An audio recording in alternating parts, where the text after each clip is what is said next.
Hello students, in this video lecture I am going to discuss an algorithm called the improved Dijkstra's algorithm. Now in my earlier video I have already discussed Dijkstra's algorithm, which is the first version of Dijkstra's algorithm. Now this particular video gives the second version of Dijkstra's algorithm, which is called the improved Dijkstra's algorithm, and this algorithm is used for finding the shortest distance between two vertices of a given graph. So I'll explain this algorithm through a problem. Let me consider the problem. Now we have to find the shortest distance and the shortest path from vertex A to vertex H in the given graph below. So there is a graph that you can see. There are vertices in the graph A, B, C, D, E, F, G, H, and what we have to do is we have to find what is the shortest distance in moving from the graph from the vertex A to the vertex H. Now from the vertex A to the vertex H we can move in many ways. For example, you can move from A to B, and then you can move from A to G, and then you can move from G to H, which means that I can move like this from A to B, from B to G, and from G to H. And if we calculate the distance traveled along this path, which consists of edges A, B, B, G, and then GH, then that can be calculated using these numbers which are called weights of the edges. So every number which is written at the top of every edge, that represents the weight of that edge. For example, 7 represents the weight of the edge AB, 4 represents the weight of the edge BG, this 4 represents the weight of the edge GH. And if you want to and these weights in this particular problem, these weights or these numbers represent the distance between two vertices, and these vertices you can regard they are cities. Let's say you can regard A, B, G, H, all the vertices A, B, C, D, E, F, G, H, all the vertices you can regard them as cities. And then these weights which are written over each edge, these weights may represent the distance between the cities, the distance that is taken, the distance that is traveled in moving from one city to another city. So for example, if you move from A to B, then the distance traveled will be, let's say, 7 kilometers. So 7 is the weight of the edge AB, and likewise the other weights can be interpreted. So if we want to calculate the distance which is traveled along this path, which consists of edges AB, BG, and GH, then this will be the sum of the weights of these edges. So sum of the weights of these edges means that 7 plus 4 plus 4, 7 plus 4, this is 11, 11 plus 4 is 15. So 15 is the total weight or the total distance in moving from the vertex A to the vertex edge along the edges AB, BG, and GH. So this is the distance traveled along this path consisting of these edges from A to H. Likewise, you can consider other paths. For example, if you travel from A to D, D to E, and E to H, then the distance traveled would be 5 plus 4 plus 5, which is 14. So likewise, you can find out different paths from A to H, and you can calculate the distances traveled along those paths. What our aim is in this particular problem is that we have to find out that particular path from A to H. We have to find out that sequence from A to H such that the distance traveled along that path is the minimum, or we are looking for the path of shortest distance. So that is what we have to do, and this is what we are going to do in the improved Dijkstra's algorithm. Now a few notes that we have to note in this regard are, first of all, what we'll be doing in this algorithm is that we'll be giving labels to the vertices. So there will be permanent labels and there will be temporary labels. Now permanent labels, that of course I'll come to what are permanent labels and what how they'll be given, and how temporary labels would be given. We'll come to that point. But permanent labels would be represented by a circle, and temporary labels would be represented by round brackets or parentheses. So this is one thing.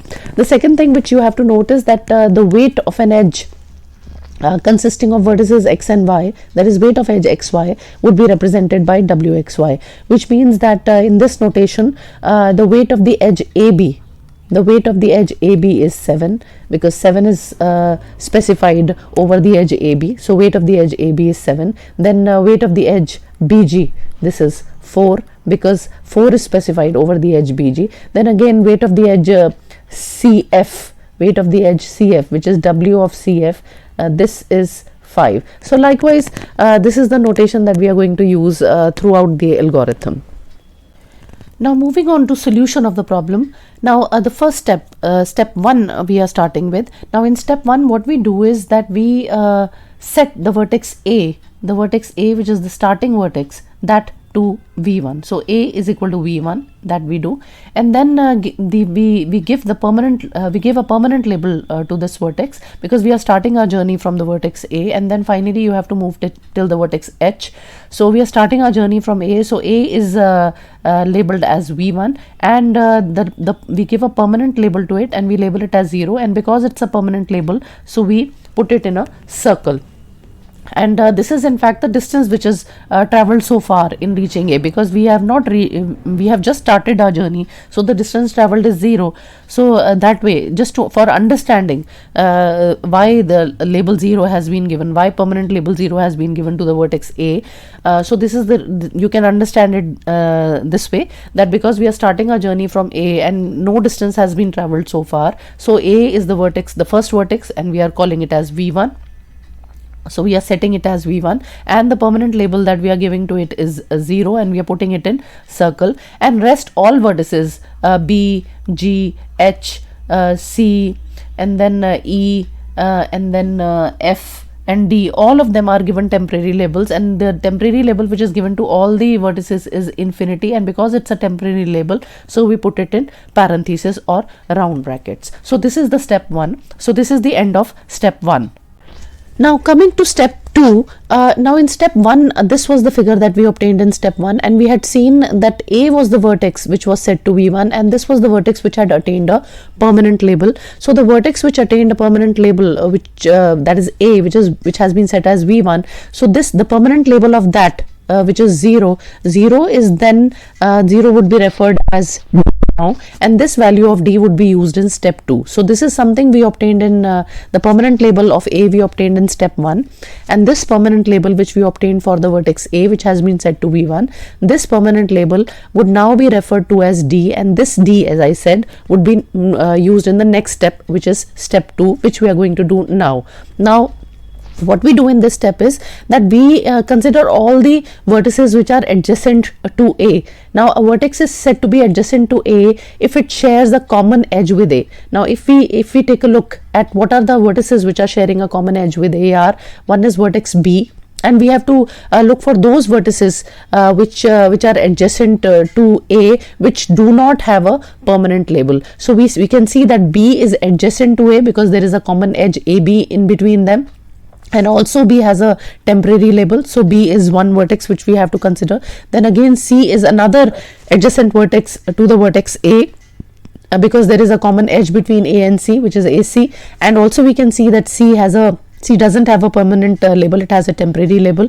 And then the third vertex is D, which is again adjacent to A because there is a common edge between A and D, AD. And also D has a temporary label. So in this step what we do is let me repeat, we just consider the vertex which attained a permanent label in the last step. Now the vertex which attained a permanent label in the last step was the vertex A is equal to v1.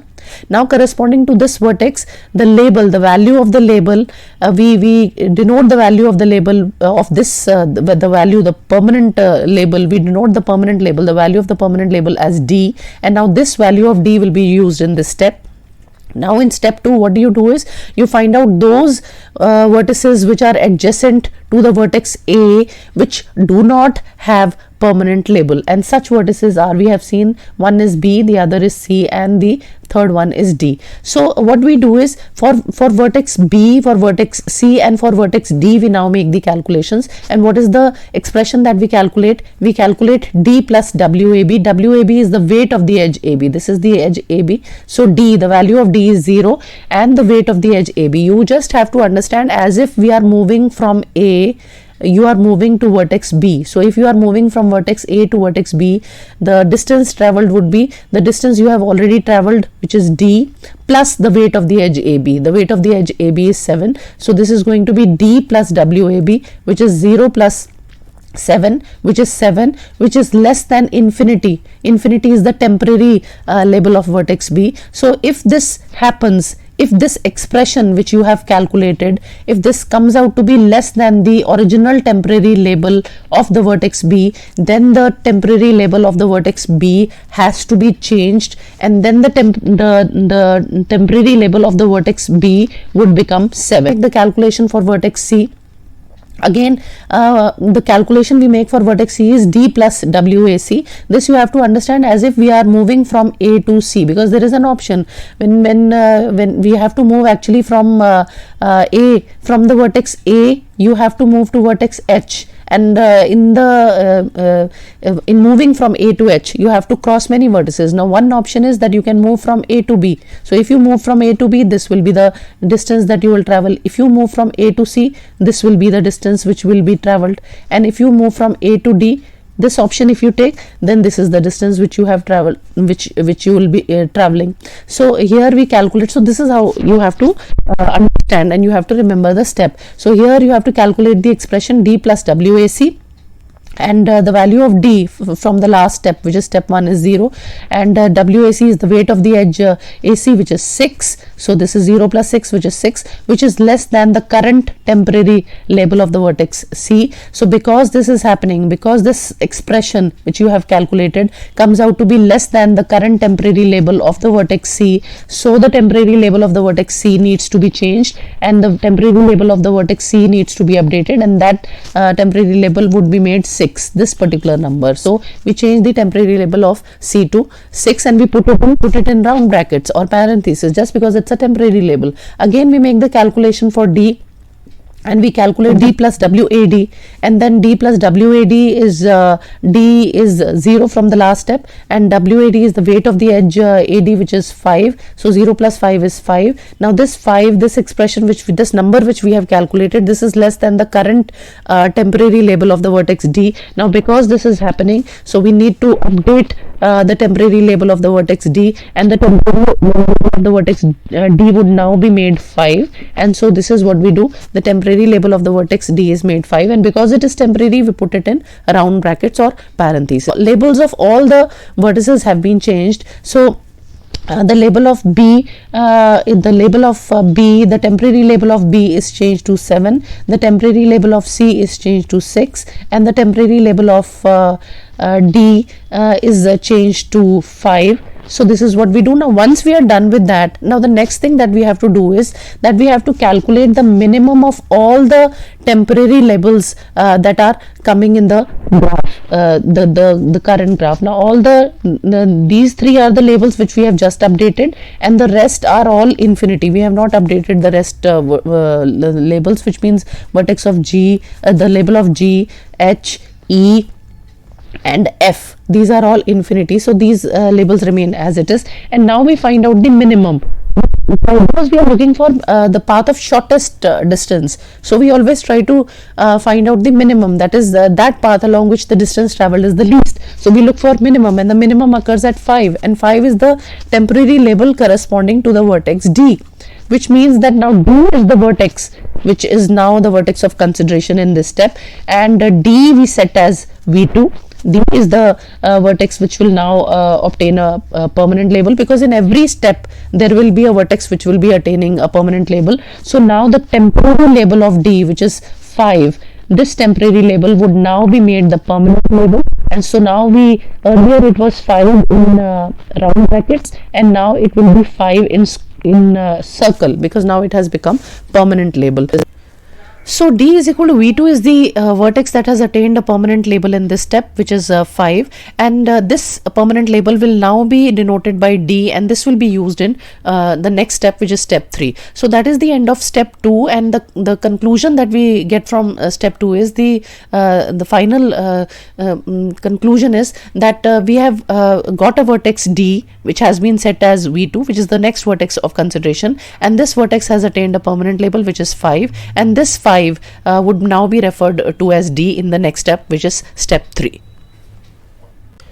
So coming to step 3, Now the figure that we obtained by the end of step 2 was this, where A was set to V1 and D was set to V2, and this was the last vertex that obtained a permanent label in step 2, and the value of the permanent label for this vertex D is equal to V2, which is 5, will as I said would now be denoted by D. So this is the D now. Now again we will proceed in the same way as we did in the previous step. Now considering the vertex D, we will find out all the vertices that are adjacent to this vertex D, which is the last vertex, which is the vertex under consideration in the last step. In the last step, D attained a permanent label and D was set to V2. So we'll start with D only in this step.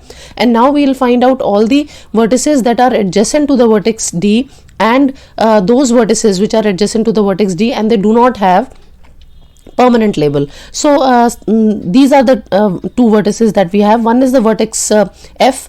This is adjacent to D because there is a common edge DF between D and F, and also F doesn't have a permanent label. The temporary label of F is infinity. Again the vertex E is also adjacent to the vertex D because there is a common edge between D and E, that is DE, and E has a it doesn't have a permanent label, it has a temporary label infinity.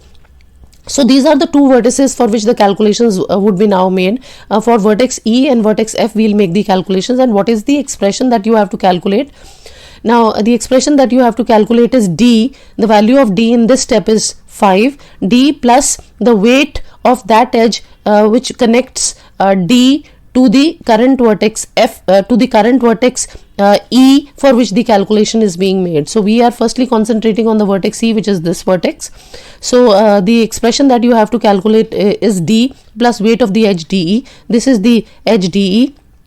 So the value of this expression is going to be, the value of D is 5 and the weight of edge DE is 4. So 5 plus 4 is 9, and we find that 9 is less than infinity. Infinity is the current temporary label of the vertex E. So now because 9 is less than infinity, so the temporary label of E has to be updated, and so the temporary label of the vertex E now becomes this particular value, which is 9. So the temporary label is changed to 9, and 9 we put in round back brackets because it's a temporary label. Again for the vertex F, we make a similar calculation. We calculate D plus weight of the edge which joins this D, the vertex D and the vertex F. So this is D, which is 5, and weight of edge DF is 2. This is the weight. So 5 plus 2 is 7, and 7 is less than infinity. Now because, and infinity is the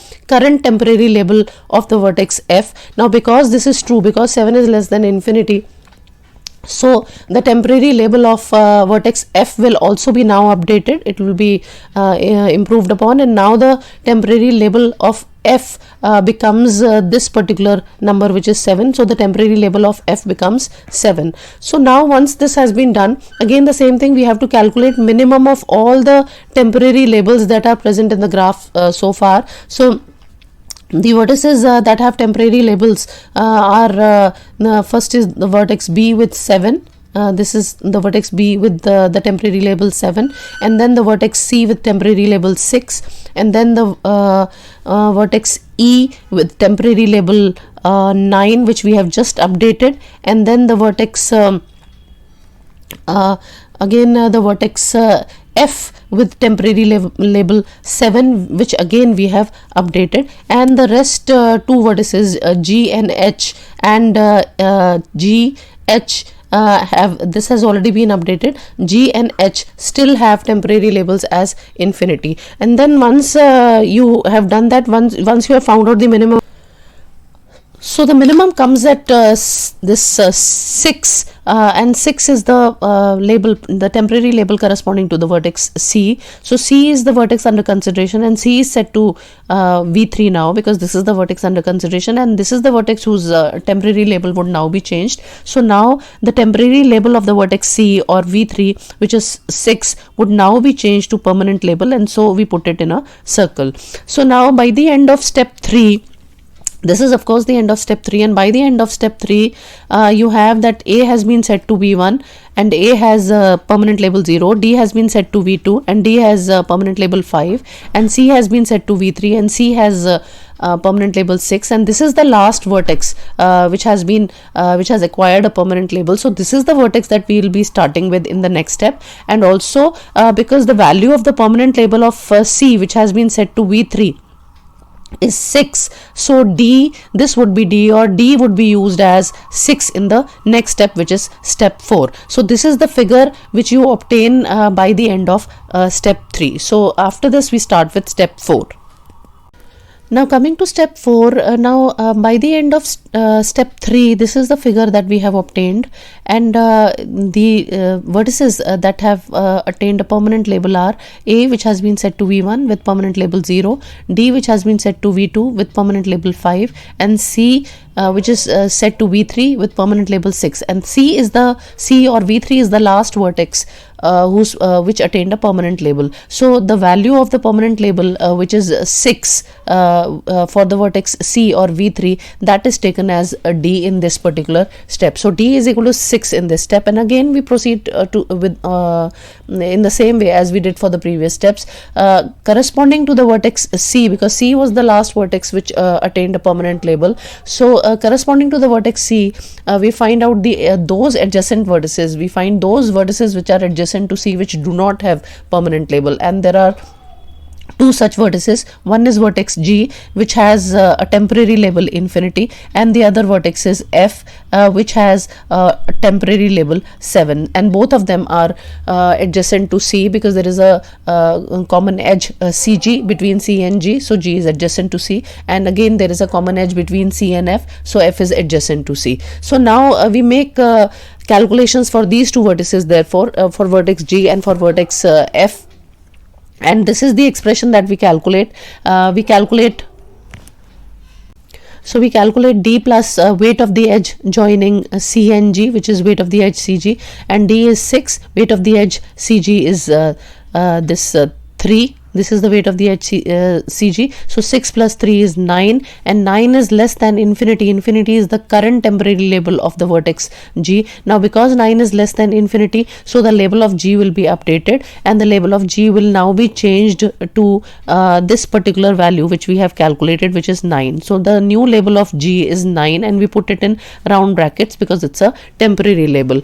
Again we do the calculations for the vertex F, and we calculate D plus the weight of the edge joining the vertex C and the vertex F, which is weight of the edge CF, and D is 6, weight of the edge CF is 5, and 6 plus 5 is 11, but we can note over here that 11 is not less than 7, where what is 7? 7 is the current temporary label of the vertex F. The current temporary label of the vertex F is 7, and we can see that 11 is not less than 7. Now because this is not happening, 11 is not less than 7. Had 11 been less than 7, we would have updated the temporary label for F, but since in this case 11 is not less than 7, since this is not true, 11 less than 7, this is not true, and so therefore the temporary label of F will not be updated, and so the vertex of the temporary label of F remains unchanged. And now once we are done with that, again the same thing, we will collect all the temporary labels in the graph, and we'll find out their minimum. So the temporary labels, let's see what are the temporary labels. This B has a temporary label 7. Then vertex F has a temporary label 7 which has not been updated, and then vertex E has a temporary label which is 9, and then vertex G has a temporary label 9 which we have just updated in this step. So this is 9, and then coming to the vertex H, which still remains with a temporary label which is infinity. This has already, the label of G has already been updated to 9. This is the only vertex with temporary label infinity. So then we find out the minimum. The minimum of course occurs at 7, but we can see that the minimum is occurring at 2 places. This is the temporary label for the vertex B. This is the temporary label for the vertex F. So we can see that there is a tie between the vertex B and the vertex F, and both of them are having the same temporary label, which is 7, and the minimum occurs at 7. So we can choose any one of the vertices B and F as the vertex under consideration. Arbitrarily I take the vertex B and set it equal to V4, and now B is equal to V4 becomes the vertex under consideration. So B will be the vertex now which will attain a permanent label now. So the temporary label of B in this step was 7, and now this temporary label 7, which is in round brackets, now it becomes the permanent label, so we put it in a circle. So by the end of this step, which is step 4, this is the figure that we have. A is V1 and it has a permanent label 0. D is V2, it has permanent label 5.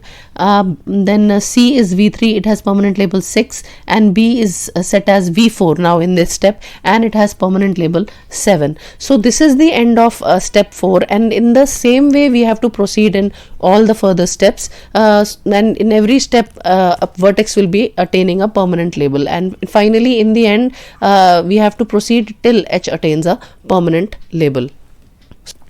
Now coming to step 5, now I explain briefly what we do in step 5, because this step is similar to what we have been doing in the previous steps.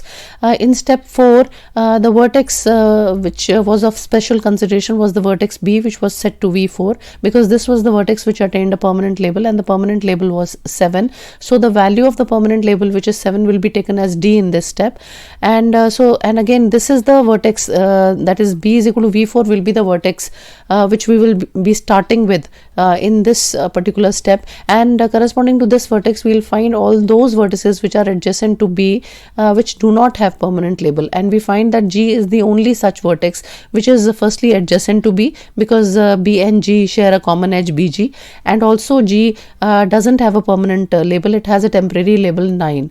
Now for G we therefore make the calculation D plus the weight of the edge BG, and the D in this case is 7, the weight of the edge BG is 4, and this comes out to be 11. The value of this expression comes out to be 11, and we find that 11 is not less than 9, where 9 is the current temporary label of the value of the current temporary label for the vertex G.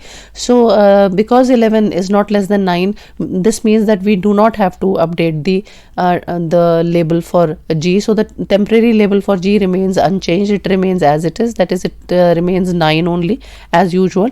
And then again we find the minimum of all the temporary labels which we have in the graph so far. So this is one temporary label that we have, this is another temporary label, this is another temporary label, and this is another temporary label, which means 7, 9, 9, infinity, and the minimum comes at 7, and therefore the minimum comes at the vertex F, because the vertex F is the one which has temporary label 7. So this means that F is the vertex which is the vertex which we have to take into consideration now, and F will be set as V5, and F will be the vertex which for which the temporary label will be changed to the permanent label. So the temporary label 7 of F will be changed to the permanent label 7 of F, and that is why we put the label in the circle, because it is a permanent label. So finally at the end of step 5, this is the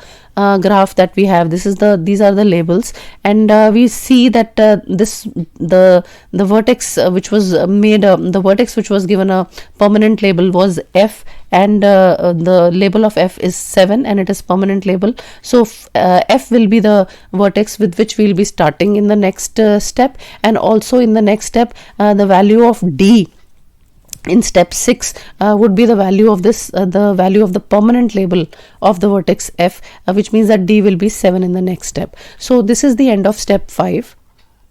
Again starting with step 6, F is equal to V5 was the vertex that attained a permanent label in the last step. So we start with f, and then when we proceed further, the calculations are given over here.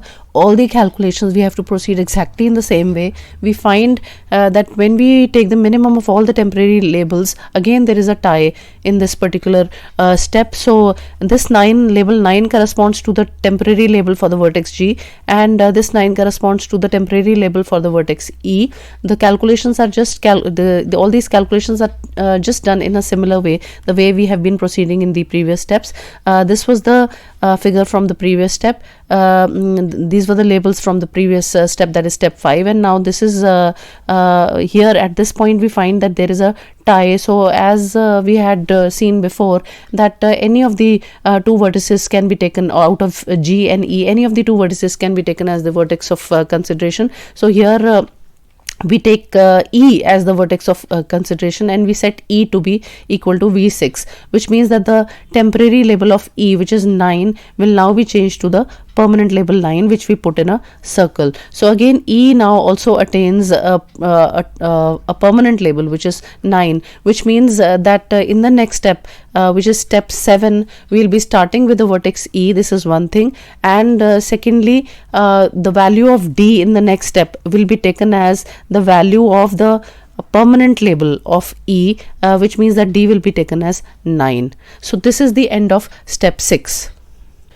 Now coming to step 7, now we had seen that in the last step, which is step 6, F was the vertex F was the vertex under consideration, and that was set to V6, and it was given a permanent label, and the permanent label that we gave to it, the value of the permanent label was 9. So the value of D is the value of the permanent label, so D is equal to 9 in this step. And when we make all the calculations the way we did in the previous step, and we find the minimum of all the temporary labels, we find that the minimum comes at 9, and this 9 is the temporary label of the vertex G.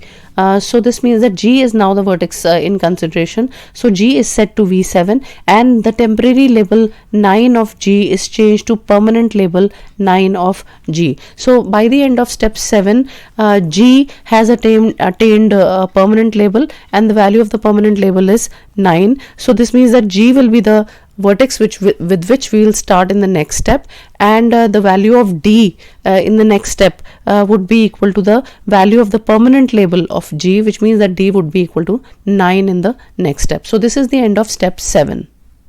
So now coming to the step 8, which happens to be the last step of this algorithm in this problem, we find that G is equal to V7 was the last vertex of consideration, which was set to G was set to V7, and G had acquired a permanent label in the last step, and the value of the permanent label acquired by G was 9. So D is equal to 9 in this case. And then when we make the calculations for updating the temporary label, we find that the temporary label of H, which is 14, gets updated to the temporary label 13, and then when we find the minimum of all the temporary labels, it comes out to be at 13, which is for the vertex H. So this means that vertex H is the vertex which we have to take into consideration, and that is set to V8, and the temporary label which is 13 of the vertex H would now be made a permanent label, and so 13 is put in circle. So the value of this temporary label changes to the permanent label 13. So by the end of step 8,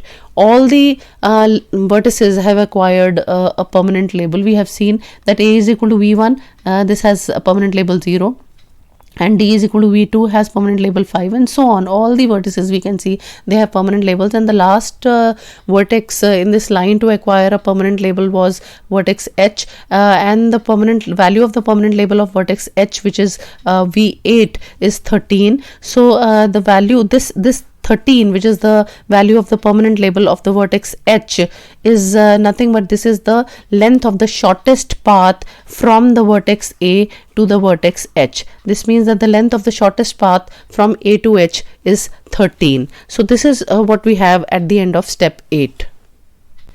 Now by the end of step 8, we have found out the distance of the shortest path from the vertex A to the vertex H, and the distance of the shortest path from the vertex A to the vertex H is 13, which happens to be the value of the permanent label of h. But we have not found out what is the actual path that we are that we would be following from the vertex A to vertex H to cover this distance 13. So we don't know from vertex A we'll be going to which vertex, and then from the second vertex which is the third vertex we'll be going to. So to find the actual path, what we have found out is the distance of the shortest path, or the shortest distance, but we have not found out the shortest path. So to find out the shortest path, we backtrace the steps, and we start with the vertex H, which was the last vertex under consideration, which was set as V8, and the permanent label that H had was 13.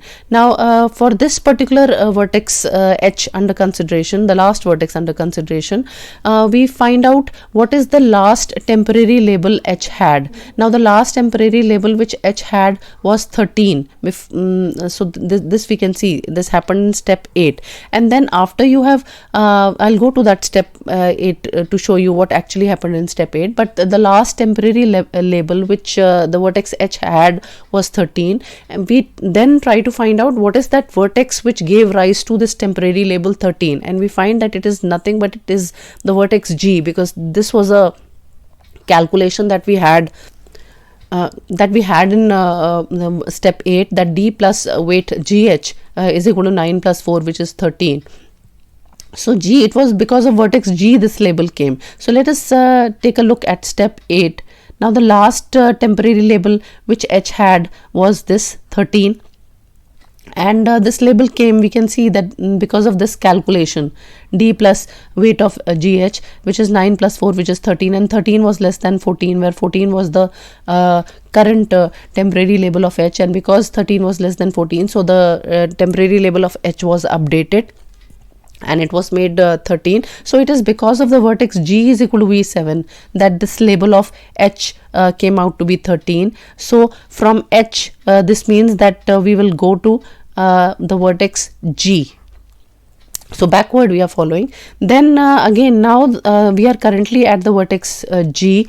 Then we will try to find out what is the last temporary label which G had. The last temporary label which G had was 9, and then after the last temporary label of G has been traced, we will then try to find out which is the vertex which gave label, because of which the temporary label 9 of G arose. So that happened in step 4, because if we just move backward, let's see what was the last temporary label of G. This happened in step 4. So the last temporary label of G, the last temporary label of G here, G was 9. See, the last temporary label of G was 9. This was the last temporary label. But then what is that vertex which actually gave rise to this particular temporary label of G? This label was attained in step 4. Let me go to step 4. If we just go to step 4, if we just see step 4 over here, you can just see step 4 over here. Now in step 4, because of the vertex C is equal to V3, we had made a calculation for the vertex G, and when we made the calculation for the vertex G, that is D plus weight of CG, this came out to be 6 plus 3, which is 9, and 9 is less than infinity. Now because 9 is less than infinity, so the label of G was updated and G attained a temporary label, and the temporary label of G came out to be 9. So it was because of the vertex C that G had been labeled, had been given a temporary label as 9. So because of C, this temporary label arose. So the next vertex from G is going to be C. So this means that when we are backtracing the steps after G, the next vertex that we have to take is C, because of which the temporary label of G arose. Then we will look out for the temporary label of C. The temporary label of C is the last temporary label of C was 6.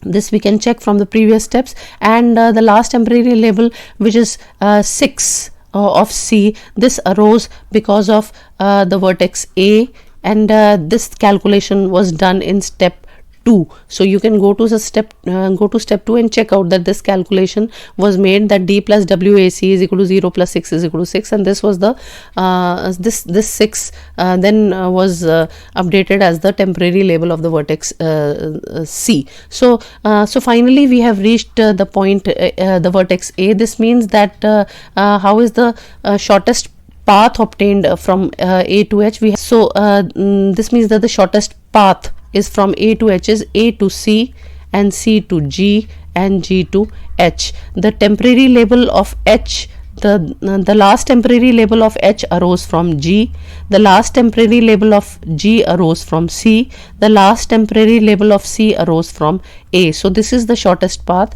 So in terms of edges, the shortest path will be from A you go to C, so you travel along the edge AC. From C you go to G, so you travel along the edge CG, and from G vertex G you go to H, so you travel along the edge GH. So in terms of edges, this is the shortest path. And in terms of vertices, if you try to express this shortest path, vertex A was set as V1, vertex C was set as V3, vertex G was set as V7, and vertex H was set as V8. So from V1 we go to V3, from V3 we go to V7, and from V7 we go to V8.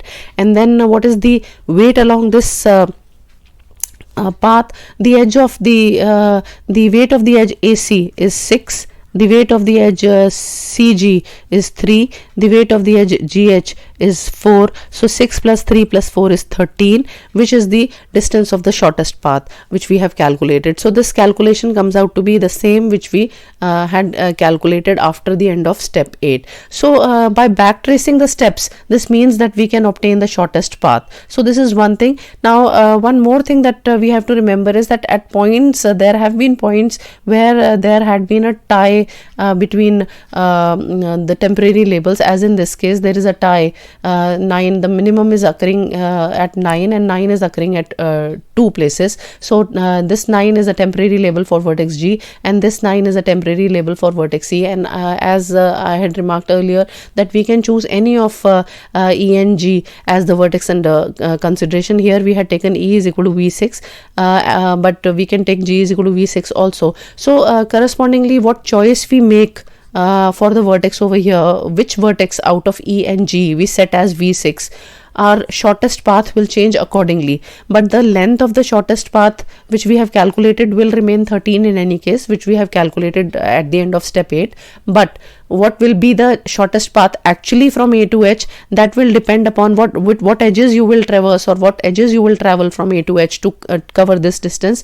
That would depend upon what choice we have made over here for updating the temporary labels. So this also gives me again another observation, that the shortest path from vertex A to H, that need not be unique, but the distance of the shortest path, that remains unique. So that is the end of the improved Dijkstra's algorithm. So in this problem we have shown how the improved Dijkstra's algorithm can be applied to find the distance of the shortest path from one vertex to another vertex.